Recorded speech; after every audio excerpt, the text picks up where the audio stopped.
शंखनादच्या विशेष मुलाखत मध्ये आपण सर्वांचे स्वागत करते. शंखनाद विशेष मुलाखत मध्ये आपण पुन्हा आलो आहे अमित विभूते यांच्याशी चर्चा करायला. जसं की आपण पहिल्या भागामध्ये बघितलं होतं की विभूतेजी जे भाकिते टाकतात ते खरंच म्हणजे 100% हे खरंच असतात. त्यांचे अनुभव आपण त्यांच्याकडनं जाणून घेतलेले आहे. परत आलो आहे आपण दुसऱ्या भागांमध्ये त्यांच्याशी चर्चा करायला. आजचा आपला विषय खरंच गंभीर आहे आणि तुम्हाला पण ऐकायला म्हणजे आवडेलच की राजकारण. तर नेमकं राजकारण म्हणजे काय, राजकारण होण्याचे काय कारणे आहे याबद्दल संपूर्ण चर्चा आपण आज अमित विभूतींशी करणार आहोत. नमस्कार सर, मी नेहा शंखनाद विशेष मध्ये आपले खूप स्वागत करते. नुकतंच जसं आपण पहिला भाग बघितला, प्रेक्षकांनाही तो खरंच खूप जास्त आवडला आहे. परत दुसऱ्या भागात आपले स्वागत करते. आपण चर्चेला सुरुवात करूया. आपल्या सर्वांना माहिती आहे की आज प्रत्येक व्यक्ती मुलगा असो मुलगी असो वेगवेगळ्या क्षेत्रात आपण काम करत आहे. आपण सगळेजण वेगवेगळ्या क्षेत्रात काम करत आहे.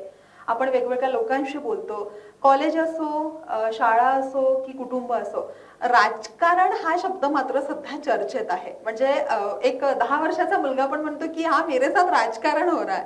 म्हणजे खरंच हास्यास्पद ही गोष्ट असतात.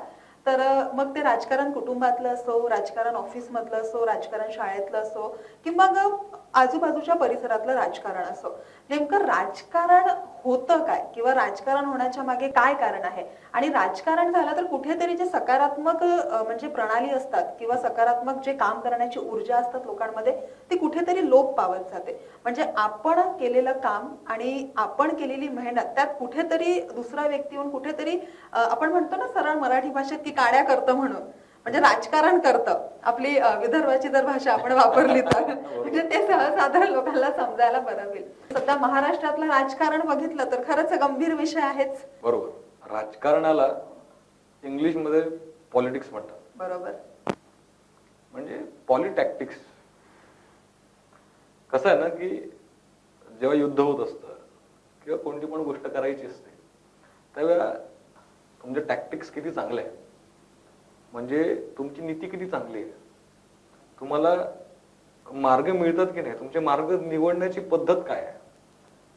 तर दोन गोष्टी आहेत, तुम्हाला अपेक्षित काय आहे आणि ते अपेक्षित मिळवण्याची तयारी काय आहे.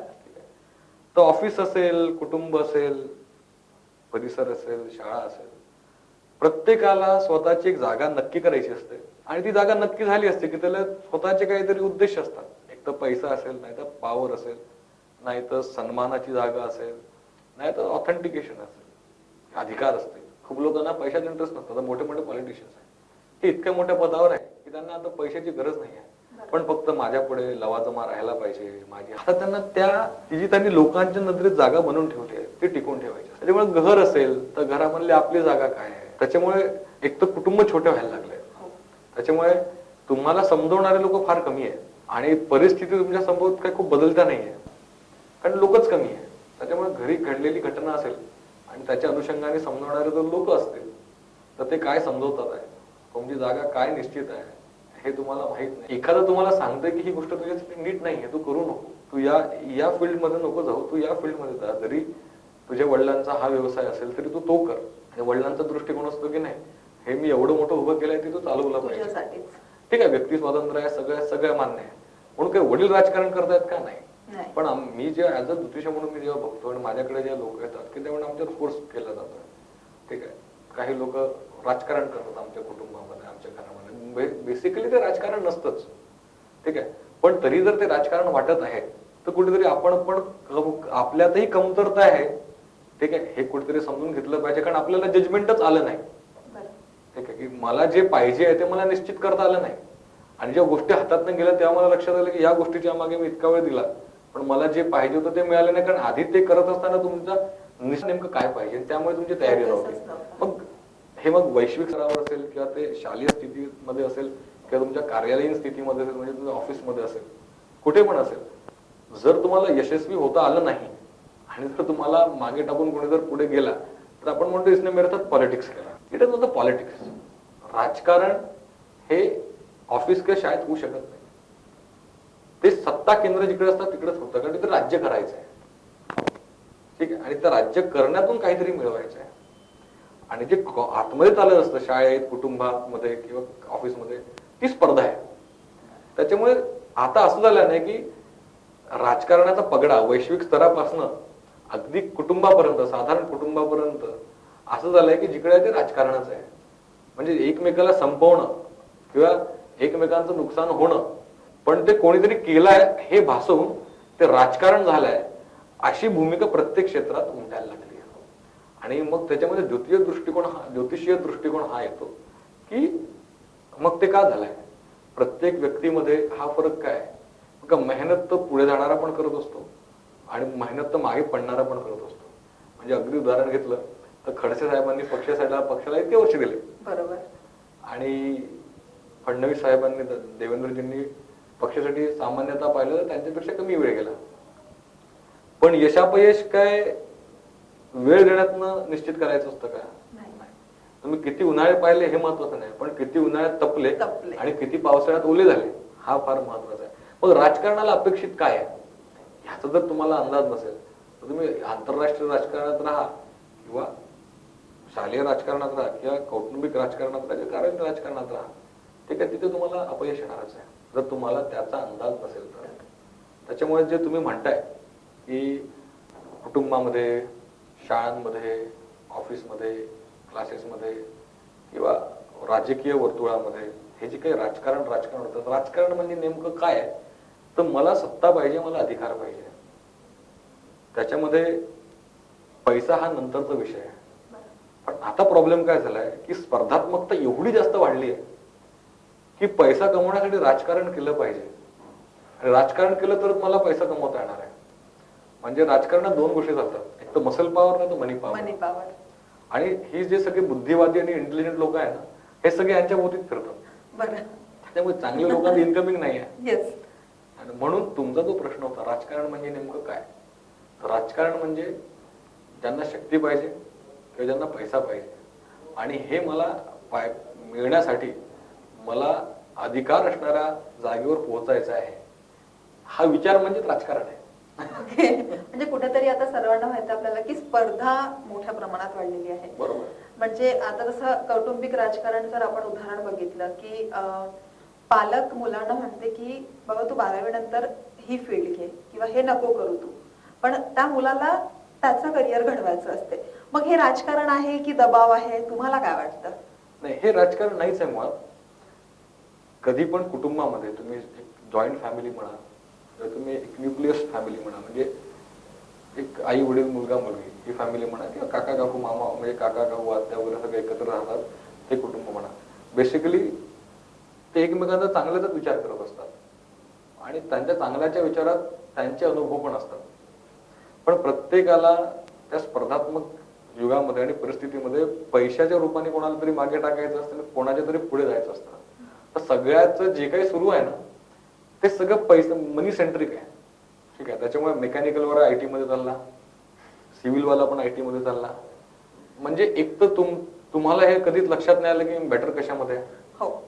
आणि जेव्हा शिकले तेव्हा कळलं की मला मी ज्याच्यात शिकलो का ती चूक वाटते तुम्हाला, कारण त्यात पैसा नाही दिसत आहे. म्हणजे तुमच्या बुद्धीला किंमत नाहीये, तुमच्या कष्टाला किंमत नाही, कशाला, फक्त पैशाला किंमत आहे. गाढवासारखं झालं ना, सगळ्या गाढवांच्या अंगावर सेमच ओझ आहे.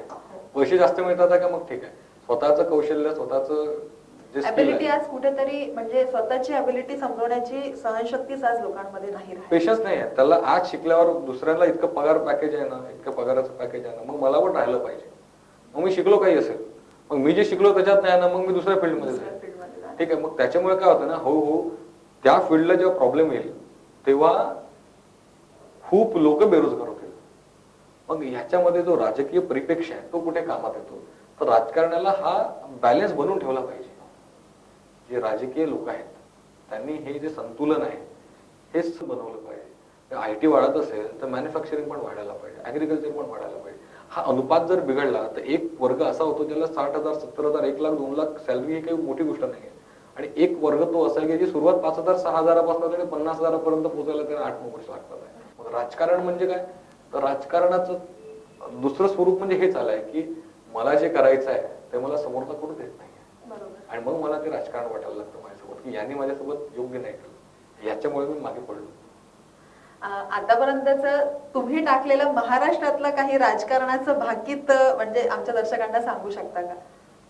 आपण पहिले पण टाकलं होतं, मागच्या अगदी जून महिन्यात टाकलं होतं की हे जे येणारं एक वर्ष आहे म्हणजे बरोबर 21 जून 2021 ला टाकलं होतं, सॉरी 31 जून 2021 ला, की पुढचं वर्ष हे या आघाडी सरकारसाठी येणारं एक वर्ष फारच कसोटीचं आहे. इथे टिकाव फार कठीण आहे लागणं. ठीक आहे, पण तेव्हा त्यांना त्याचं कधी जजमेंट नसेल आलं. आहे, मला बघणारे आहेत, फॉलोअर्स आहे, मे बी ते ऑनलाईन ते माझ्या पोस्टवर रिॲक्शन देत नाही, कारण त्याच्या ते राजकीय हेतू आहे की कसं बोलायचं याच्यावर. ठीक आहे, परंतु आपण महाराष्ट्रातल्या या स्थितीवर बरोबर या जून मध्ये घडलं आणि मागच्या जून मध्ये टाकलं 31 जून 2021 ला, की येणारं एक वर्ष हे महाराष्ट्राच्या दृष्टीने फार कठीण आहे, महाराष्ट्राच्या आघाडी सरकारच्या दृष्टीने. त्याच्याही आधी हे आपण मे महिन्यातच टाकलं होतं. त्याच्यानंतर 9 जूनच्या पोस्टमध्ये प्रताप सरदेसाईचे आहे, ठीक आहे, आता मला सरनाईक जे शिवसेनेचे आहे, त्यांनी एक पत्र लिहिलं होतं या आघाडी सरकार आणि युतीच्या बाबतीत, आणि त्याच्या स्पेसिफिक शिवसेना आणि युतीचा त्यांनी बीजेपी सोबत युतीचा उल्लेख केला होता. आपण भाकीत टाकल्याच्या अगदी 11 दिवसाच्या नंतर. ठीक आहे, आणि त्याच्यानंतर मग आपल्याला जे लक्षात यायला लागलं की आपला अभ्यास एकदम सटीक आहे. त्याच्यानंतर मग आपण एक्झॅक्टली एक वर्ष अगोदर आपण हे भाकीत टाकलं होतं की हे आघाडी सरकार जे आहे एक वर्ष फार कसोटीचे आहे, कदाचित ते टिकणार नाही. त्याच्यानंतर आपण आता अगदी जून महिन्यात 4 जूनचं भाकीत होतं की एक पक्ष पूर्णतः 2024 पर्यंत संपून जाईल, दुसरा पक्ष पण उरेल की नाही. ठीक आहे, जून महिन्यात शिवसेनेसारखा पक्ष हा पूर्ण संपून गेला. ज्योतिषीय माध्यमातून जेव्हा आपण राजकारण करतो तेव्हा त्याला वास्तविक घटनांचा सुद्धा अभ्यास करावा लागतो. म्हणजे ज्योतिषी इतकं सोपं नाहीये. तुम्ही ग्रहतारे आहेत, पण त्या ग्रहताऱ्यांचा परिणाम जो भौगोलिक स्थितीत झाला, प्रत्येक व्यक्तीवर झालेला आहे, त्याला कॅल्क्युलेट करावं लागतं आणि त्याला फ्यूज करावं लागतं. तुमचे ज्योतिषीय गणना आणि वास्तविक स्थितीचा, आज घडणाऱ्या स्थितीचा 2 वर्षांनी काय परिणाम होणार आहे, ठीक आहे, याचा अभ्यास मला याच्या आधी 10 वर्ष करावा लागला. आज जर घडणारी घटना आहे, आज जर लोकांच्या हालचाली ज्या दिसतात आहे, आपण एक भाकीत टाकलं होतं की अमेरिका ज्या ज्या देशांसोबत मैत्री करत ते सगळे देश बर्बाद होतात.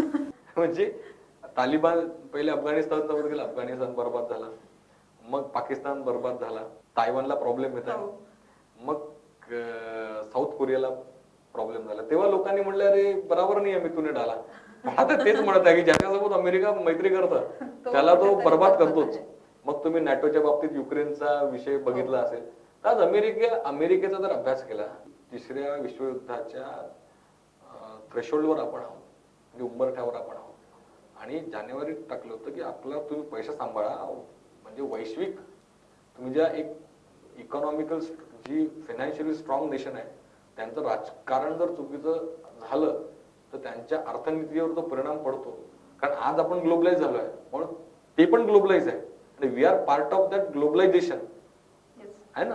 तर मग त्या ग्लोबल इम्पॅक्ट जो काही होणार आहे त्या देशाच्या राजकारणाचा, जसं बायडन आले, ती जर नीती चुकली तर ती नीती ही राजकीय परिप्रेक्षात नसते, कारण प्रत्येकाला सत्ता केंद्र स्वतःला बनवून राहायचा. मग त्याचा परिणामात भारतावरच नाही तर पूर्ण जगावर होता. तुमची महागाई का वाढली? कारण सगळं आयात जे काही होत आहे बाहेरनं, त्या आयात होणाऱ्या वस्तू महागल्या. ते वाढवणं गरजेचं आहे. त्याचं कारण आहे की आज श्रीलंकेमध्ये का बरं झालं? कारण सरकार कंगाल झालं. उद्या सरकारकडलेही पैसे संपले तर लोक खिशातनं काढून थोडून देणार आहे देश चालवायला. मग सरकारला हे माहिती आहे की मंदीच्या उंबरठ्यावर आपण आहोत, तर मला तितकं साठवून ठेवायचं आहे. मग त्या परिस्थितीमध्ये तुम्हाला इतर देशांसारखी अडचण नाही होणार आहे. आज आपल्याला काटकसर करायला थोडा त्रास होतो. आपण म्हणतो की हमने पेट काट कर पैसा जमाया, इसलिए आज आपको दिखा. तर आज हा त्रास कदाचित आपल्याला जाणवत आहे, पण बांगलादेश आहे किंवा अजून आता चायनामध्ये आर्थिक संकट येत आहे, श्रीलंकेत झालं, पाकिस्तानात झालं, युरोपच्या काही नेशन्स मध्ये होत आहे. लिंक्डइन मधले 1500 लोकांना काढलं मोठ्या कंपनीने, मिशो मधनं काढलं. हे का बरं होतं की बाईंग पॉवर कमी होत आहे लोकांची. मग ते कुठेतरी तुम्हाला ज्योतिषीय परिप्रेक्षात जेव्हा आपण एखादं भाकीत टाकतोय त्याचा परिणाम हा प्रत्येक व्यक्तीवर होणार आहे. लिंक्डइनचे काही लोक निघाले, उद्या हे राजकारण जर अजून डीप झालं तर सगळ्यात पहिले मॅन्युफॅक्चरिंग इंडस्ट्री ज्या गरजेच्या सर्व्हिसेस नाही ते पहिले कॉस्ट कटिंग मध्ये काढतील. म्हणजे ते जे लोक जे सर्व्हिस देणार आहेत ते सगळ्यांच्या नोकऱ्या जाणार आहेत. पण नोकऱ्याच नाही म्हणल्याच्या नंतर तुमच्या आणि इतरांसारख्या मालकांसाठी तर बरंच आहे.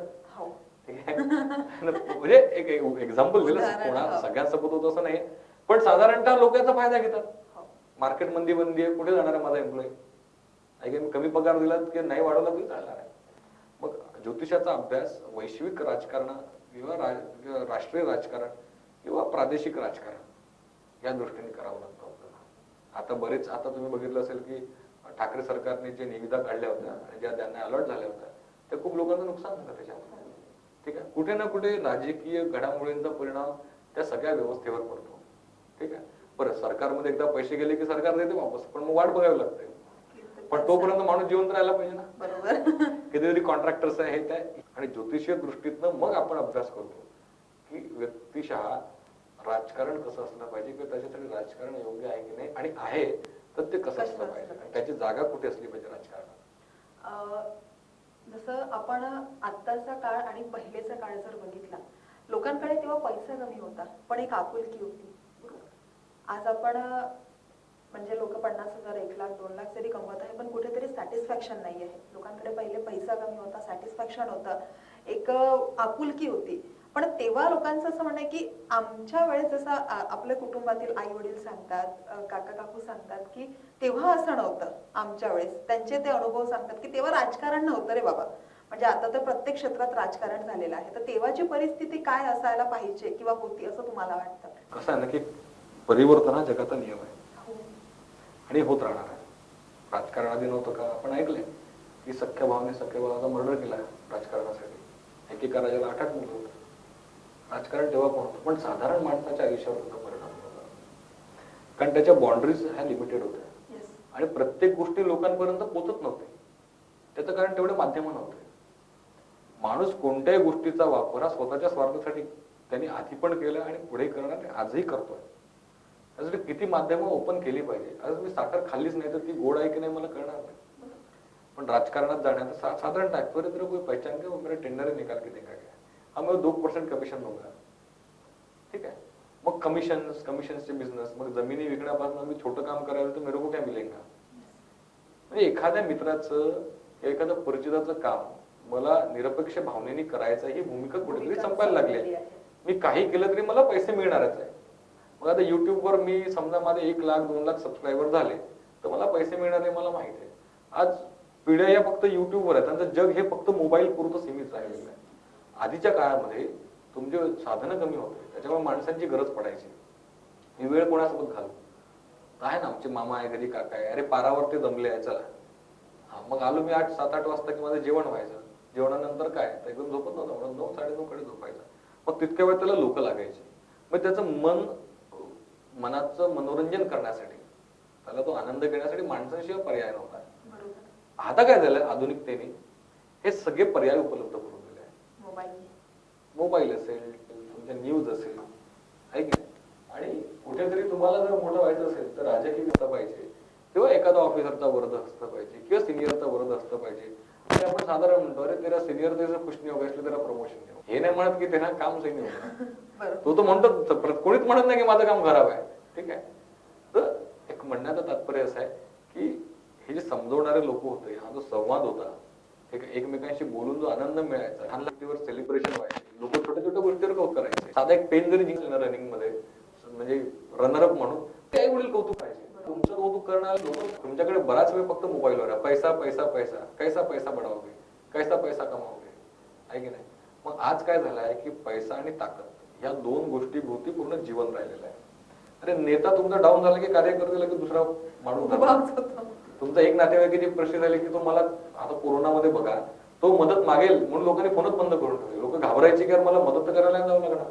म्हणजे इतकं लक्षात घ्या की एकमेकांसाठी जगण्याची भूमिका संपली की आम्ही एकमेकांसाठी आहोत. आज प्रत्येक जण स्वकेंद्रित झालाय आणि ते स्वतःतलं ते स्वपण आणि ती जागा टिकवून ठेवण्यासाठी हे सगळं राजकारण सुरू होतं.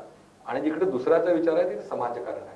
म्हणून झालं काय की आधीच्या काळामध्ये जीवाला जीव देणारे मित्र होते. हॉस्पिटलमध्ये झोपायला एक नाही तर 10 जण राहायचे. आज तुम्हाला पैशाने म्हणजे पर डे तुम्हाला एक व्यक्ती नेमावा लागतो. तर राजकारणची जी व्याप्ती आहे ती एवढी मोठी होत चालली. म्हणजे आज असं झालंय की हे माझं, हे मी, बरोबर, फक्त माझ्या पुरती हे मर्यादित राहिले.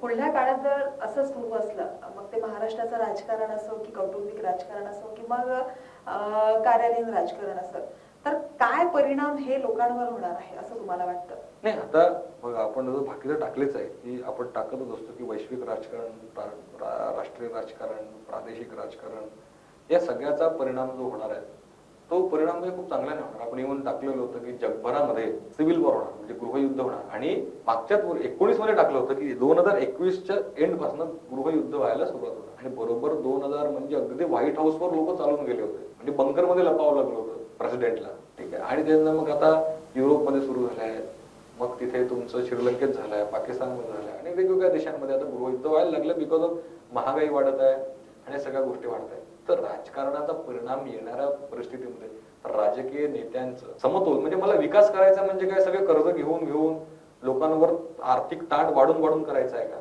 तुम्हाला स्वतःला राजकीय स्वतःचं यश दाखवण्यासाठी देशावर भार टाकून मोठं करायचं आहे का? पण होत तसंच आहे. मग त्याचा राजकीय आणि लॉस हा त्या पक्षाचा कधी ना कधी होणार आहे. आणि लोक संताप येणारच लोकांना काही दिवसांनी. कमवतो मी आहे, आज 10 लाखाच्या गाडीवर, समजा 11 लाखाच्या गाडीवर 4.5 लाख रुपये टॅक्स मी देतोय, तर मी टॅक्स साठी लोन काढणार आहे का? हा परिणाम हा जेव्हा चर्चेमध्ये विषय येणार आहे तेव्हा ते त्या राजकीय पक्षासाठी किंवा त्या देशासाठी हानिकारक राहणार आहे. कारण मी सरकारला टॅक्स देणं माझं काम आहे, पण मी नोकरी करून जो पगार कमवतो त्यातनं तर टॅक्स देतोच आहे. किंवा गाडी घेताना मी 4-4 लाख रुपये टॅक्स देतोय, म्हणजे 30-30, 35%, 20-20% मी टॅक्स देतोय. मग याचा राजकीय परिणाम आणि लोकांच्या जीवनावर परिणाम होणार. मग ह्या सगळ्या स्थितीवर ग्रहांचा परिणाम असतो ना, मेदनीचा परिणाम असतो. आता पृथ्वी ही 1 ते 1.5 सेकंद जास्त स्पीडनी पळायला लागली आहे. ठीक आहे. म्हणजे तिचे जे परिवलन आणि परिभ्रमण आहे त्याच्यावर त्या स्पीडचा परिणाम व्हायला लागला. वैश्विक स्तरावर त्याचे परिणाम दिसायला लागले. आता हिचा संबंध सगळ्या ग्रहांशी आहे, सूर्यमालिकेशी आहे. या वर्षी सगळ्यात जास्त स्फोट झाले सूर्यावर, म्हणजे लक्षात येऊ शकता त्याचं मानवीय विचारांवर म्हणा किंवा मानवीय शरीरावर म्हणा, माणसाच्या बुद्धीवर कुठे ना कुठे परिणाम होतोय. पण राजकारण कसं आहे ना की प्रत्येक वेगवेगळ्या विचाराचा राजकीय लोक याच्यात आहे. कोणी पहिले खूप गुंड असेल तो पण आज राजकारणात आहे, कोणी समाजसेवी आहे तो पण राजकारणात आहे, कोणी खूप इंटलेक्च्युअल आहे तो पण राजकारणात आहे. आता आपले जे विदेश मंत्री होते त्यांनी आधी दुसऱ्या प्रायव्हेट कंपन्यांमध्ये पण विदेश, त्यांचे ते इंटरनॅशनल बिझनेस होते, त्यांचे ते कॉर्पोरेट अफेअर्स सांभाळलेले आहे. म्हणून राजकारणामध्ये येणारे मार्ग खूप वेगवेगळे आहेत. पण राजकीय दृष्टीने देशाला पुढे आणणं आणि देशांतर्गत स्थिती सांभाळून ठेवणं हा खूप वेगळा विषय आहे. त्याच्यामुळे leadership as a political leader, त्या पॉलिटिकल लिडरशिप मध्ये मला काय अपेक्षित आहे हे त्या माणसाच्या पत्रिकेतल्या ग्रहस्थितीवर बहुतांश वेळा आपण असं ऐकतो की लोकांकडनंच की समाजकारण करताना राजकारण हे होतातच, किंवा मग राजकारण करताना समाजकारण होतं का, हा मात्र मुद्दा आहे. कसं आहे, 2-3 गोष्टी सांगतो मला. आपण खूप गोष्ट ऐकली असेल की यार हम दोनों साथ थे. मग ते सहवासातनं मैत्री, मैत्रीतनं अतिसहवासामुळे प्रेम, आणि मग अधिकाराची भावना.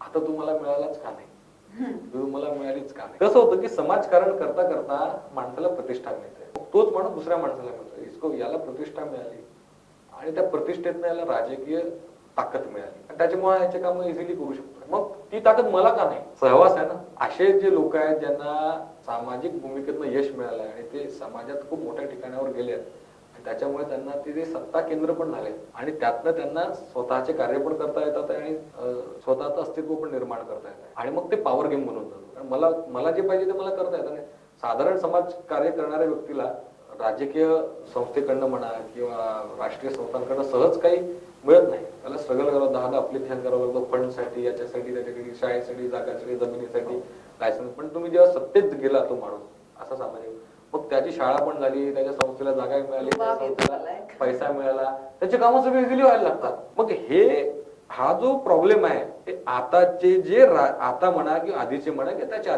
परंपरागत राजकारण सुरू आहे त्याच्यात हेच झालंय. आमच्या संस्था, आमचे लोक, आमचे समाजकारणी लोक. मग सामाजिक आयुष्यात येणं म्हणजे इतकं सोपं नाही. त्या सामाजिक आयुष्यात आलेल्या व्यक्तीला जे हे कळतं की 10 वर्ष देऊनही आज मी कुठेच नाहीये. तो लोक कौतुक करतात, एक ट्रॉफी देतात आणि 5001 रुपये मला वर्गणीत म्हणजे बक्षिसाच्या स्वरूपात होता. पण तोच एक व्यक्ती 2 वर्षापूर्वी समाजकारणात आला, एका राजकीय व्यक्तीच्या संपर्कात गेला आणि आज मोठा झाला. तर बघा त्याला भावना वेगळीच निर्माण होते. मग संस्थात्मक कार्यातनं समाजकारण करणारे आणि त्यातनं राजकारणात जाऊन स्वतःला प्रस्थापित करणारे लोक हे जेव्हा त्यांच्या समोर येतात तर त्यांच्याकडे राजकारणात जाण्याशिवाय पर्यायच उरत नाही. आणि मग तेव्हा अशा लोकांच्या सहवासात राहिल्यामुळे ते कुठेतरी कंपॅरिझन, तुलनात्मक अभ्यास करायला लागतो. आणि हे वारंवार ते लोक पण त्या लोकांना जाणीव करून देतात की तू समाजकारण करून काय मिळालं तुला.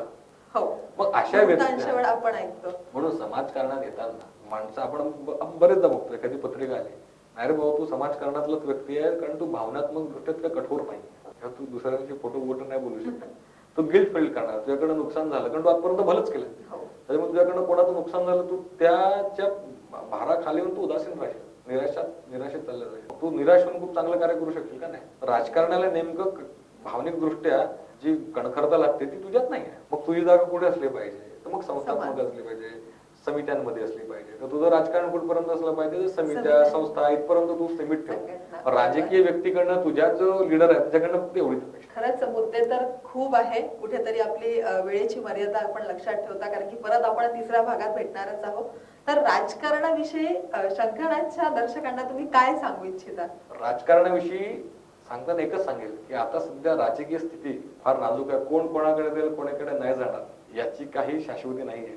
राजकीय निर्णय घेताना थोडं थांबून परिस्थितीचा अभ्यास करून, स्वतःच्या क्षमतेचा अभ्यास करून, स्वतःचा भावनिक अभ्यास करून, स्वतःच्या इंटेलिजन्सीचा अभ्यास करून, आणि आजपर्यंत तुम्हाला नेमकं वर्षानुवर्ष राजकारणात राहून तुम्हाला काय मिळालं आहे याचा अभ्यास करून, आणि तुमच्या अवतीभोवतीच्या लोकांना काय मिळालं याचा अभ्यास करून आपण राजकारण कितपत राहावं, कितपत जावं, कुठे थांबावं याचा विचार केला पाहिजे. कारण कुटुंब आणि बाकी संबंध आहेत जे तुमच्यावर अवलंबून आहेत आणि ज्यांना तुमची गरज आहे, आणि तुमचं स्वतःचं पण आयुष्य आहे. पण पुढच्या भागामध्ये ग्रहांचा व्यक्तीवर होणारा परिणाम हा आपण कसा होतो आणि मग तुम्हाला ते निर्णय घेताना त्याचा कसा फायदा होऊ शकतो यावर आपण बोलणार आहोत. आज आपण विभूतीजींकडनं राजकारण म्हणजे काय किंवा राजकारण होण्याचे नेमकी कारण काय आहे याबद्दल सविस्तर आणि संपूर्ण चर्चा करून घेतलेली आहे. आज आपण इथेच थांबूया. जसं की आताच विभूतीजींनी म्हटलं की आपण तिसऱ्या भागात परत भेटूया. तोवर बघत राहा शंखनाद.